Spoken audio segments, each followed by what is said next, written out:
अस्सलाम वालेकुम my YouTube family की हाल है तुहाडा सारे ठीक ठाक हो। मेरी दुआ है तुसीं हमेशा खुश रवो, हसदे मुस्कुराते रवो ते अल्लाह ताला तुहानू कामयाब करे। अज मैं गोभी पकौड़ा बनावांगी।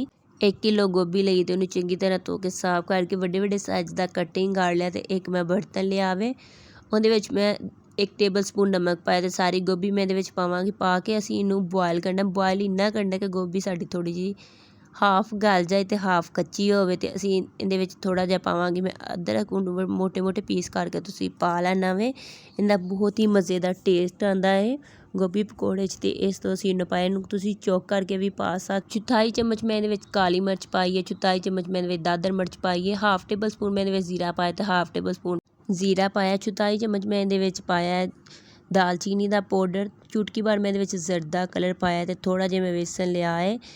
ते सब्ज़ धनिया मैं चंगी तरह धो के साफ कर लिया है। गोभी साडी बॉयल हो चुकी सी ते मैंने एक बर्तन दे विच सैपरेट कर लिया। वेखो बहुत ही वधिया करके गोभी साडी गल चुकी है।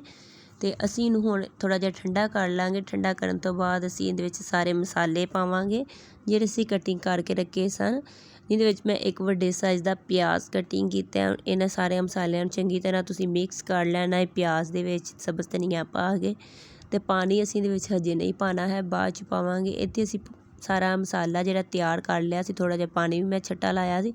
एक एक पीस तुसीं गोभी दा लेंदे जाना ते उहदे उत्ते मसाला ला के तुसीं एक साइड ते रखदे जाना वे। चाहो तो तुसीं नाल नाल फ्राई भी कर सकदे हो मसाला ला के। बहुत ही मज़ेदार गोभी दे पकौड़े बनदे ने। तुसीं सारे पकौड़े भुल जाओगे जिस दिन तुसीं गोभी दा पकौड़ा खाओगे। बहुत ही लजीजा पकौड़े बनदे ने। तुसीं चिकन फ्राई, स्टीम रोस्ट हर तरह के खाणिਆਂ ਨੂੰ भुल जाओगे जिड्डे ही मज़ेदार गोभी पकौड़े बनते हैं।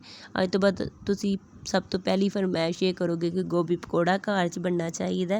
सारिਆਂ ਨੂੰ वेखो मैं बहुत ही खूबसूरत करके मसाला ला के रख लिया। तो हुण असीं इन्हां सारिਆਂ ਨੂੰ फ्राई करांगे। बच्चों ने फरमाइश की सी कि असीं गोभी वाले पकौड़े नहीं खाने, सानूं तुसीं चिप्स बना के देवो। तो इसलिए मैं थोड़ी जी बच्चों लिए चिप्स पहले फ्राई कर लई ताकि उन्हां दी डिमांड भी पूरी हो जाए। तो चिप्स बनी उत्थे ही रह गई सी जदों उन्होंने गोभी के पकौड़े खाधे सन।